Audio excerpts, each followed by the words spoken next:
আসসালামু আলাইকুম প্রিয় ভিউয়ার্স, কেমন আছেন সবাই? আমার পেছনে যে বাড়িটি আপনারা দেখতে পারতেছেন, এটিই হলো পল্লীকবি জসীমউদ্দিনের বাড়ি। আজকে আমি আপনাদেরকে পল্লীকবি জসীমউদ্দিনের স এই বাড়িটিতে তার রেখে যাওয়া অনেক স্মৃতি বিজড়িত অনেক কিছু আমি আপনাদেরকে দেখাবো। চলুন।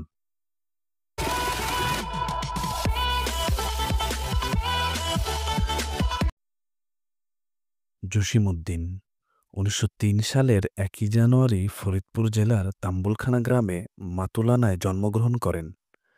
মোহাম্মদ জমিরউদ্দিন মোল্লা তার পূর্ণ নাম হলেও তিনি জসীমউদ্দিন নামেই পরিচিত। তার বাবার বাড়ি ছিল একই জেলার গোবিন্দপুর গ্রামে। বাবার নাম আনসার উদ্দিন মোল্লা। তিনি পেশায় একজন স্কুল শিক্ষক ছিলেন। মা আমিনা খাতুন ওরফে রাঙাছুট বাংলাদেশি রাজনীতিবিদ ব্যারিস্টার মওদুদ আহমেদ ও বীর বিক্রম খেতাবপ্রাপ্ত বাংলাদেশের স্বাধীনতা যুদ্ধের মুক্তিযোদ্ধা এবং প্রধানমন্ত্রীর উপদেষ্টা তৌফিক ইলাহি চৌধুরী তার দুই জামাতা। জসীমউদ্দিনের সহোদর পরীক্ষিত। পল্লীকবি জসীমউদ্দিনের শিক্ষা জীবন। জসীমউদ্দিন ফরিদপুর ওয়েলফেয়ার স্কুল ও পরবর্তীতে ফরিদপুর জেলা স্কুলে পড়ালেখা করেন। এখান থেকে তিনি তার প্রবেশিকা পরীক্ষায় ১৯২১ সনে উত্তীর্ণ হন। তিনি কলকাতা বিশ্ববিদ্যালয়ে বাংলা বিষয় নিয়ে বিএ, এবং এমএ শেষ করেন, যথাক্রমে ১৯২৯ এবং ১৯৩১ সাল। আমার পিছনে যে বাড়িটি দেখতে পাচ্ছেন, এটা হচ্ছে কবির পিতামাতার ঘর এবং ছোট ভাইয়ের ঘর। এই ঘরটাতে কবির মাতা এবং ছোট ভাইয়ের থাকতেন।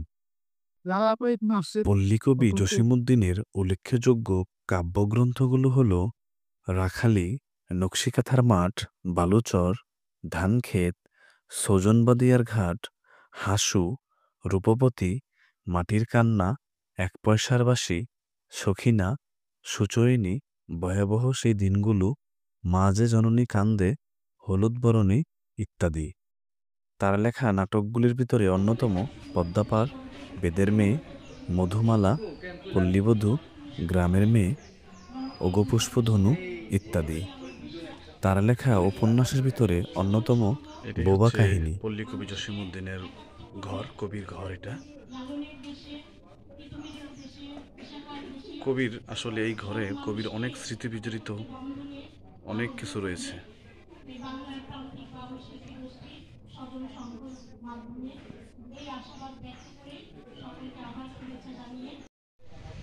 আমার এ ঘর ভাঙিয়াছে যে বা আমি বাঁধি তার ঘর, আপন করিতে কাঁদিয়া বেড়াই, যে মোরে করেছে পর। কত সুন্দর কবির সেই লিখনী, কত চমৎকার। প্রিয় ভিউয়ার্স, আমার পেছনে যে বাড়িটি দেখতেছেন, এটি হচ্ছে কবির পিতা আনসার উদ্দিনের ঘর। এই ঘরটাতেই কবির পিতা বসবাস করতেন, থাকতেন। এই যে ঘরটা দেখতে পাচ্ছেন, এটাই কবির পিতা আনসার উদ্দিনের ঘর, যে ঘরে কবির পিতা ছিলেন। পল্লীকবি জসীমউদ্দিনের বাড়ির আশেপাশে প্রতিটা জায়গায় তার সেই সুন্দর কবিতাগুলি টানানো রয়েছে। কবিতার নাম আসমানী, পল্লীকবি জসীমউদ্দিনের। আসমানী রে দেখতে যদি তোমরা সবে চাও, রহিমউদ্দির ছোট্ট বাড়ি রসুলপুরে যাও। বাড়ি তো নয় পাখির বাসা, ভেন্না পাতার ছানি, একটুখানি বৃষ্টি হলেই গড়িয়ে পড়ে পানি। পল্লীকবি জসীমউদ্দিনের কর্মজীবন ১৯৩১ সন থেকে ১৯৩৭ পর্যন্ত দীনেশচন্দ্র সেনের সাথে লোকসাহিত্য সংগ্রাহক হিসেবে জসীমউদ্দিন কাজ করেন। তিনি পূর্ববঙ্গ গীতিকার একজন সংগ্রাহক। তিনি ১০,০০০-এরও বেশি লোকসঙ্গীত সংগ্রহ করেছেন, যার কিছু অংশ তার সঙ্গীত সংকলন জারি গান এবং মুর্শিদা গানে স্থান পেয়েছে। তিনি বাংলা লোক সাহিত্যের বিশদ ব্যাখ্যা এবং দর্শন খণ্ড আকারেও লিখে গেছেন। ১৯৩৩ সালে তিনি কলকাতা বিশ্ববিদ্যালয়ের ড. দীনেশচন্দ্র সেনের অধীনে রামতনু লাহিড়ী গবেষণা সহকারী পদে যোগ দেন। পল্লীকবি জসীমউদ্দিনের মৃত্যু। তিনি ১৪ই মার্চ ১৯৭৬ সনে ঢাকায় মৃত্যুবরণ করেন। তার শেষ ইচ্ছা অনুসারে তাকে ফরিদপুর জেলার অম্বিকাপুর গ্রামে তার দাদির কবরের পাশে তাকে দাফন করা হয়। গোবিন্দপুরে প্রতি বছর জানুয়ারি মাসে তার জন্মদিনকে স্মরণ করে জসিমপল্লী মেলা নামে একটি পাক্ষিক উৎসব করা হয়। তার নামে ঢাকা বিশ্ববিদ্যালয়ের একটি আবাসিক হলের নামকরণ করা হয়েছে। আমার পিছনে এখন যে জায়গাটি দেখতে পারতেছেন এটা হচ্ছে কবির পারিবারিক কবরস্থান।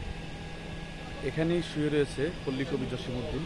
এটাই তার সমাধিস্থল, এটাই তার পারিবারিক কবরস্থান।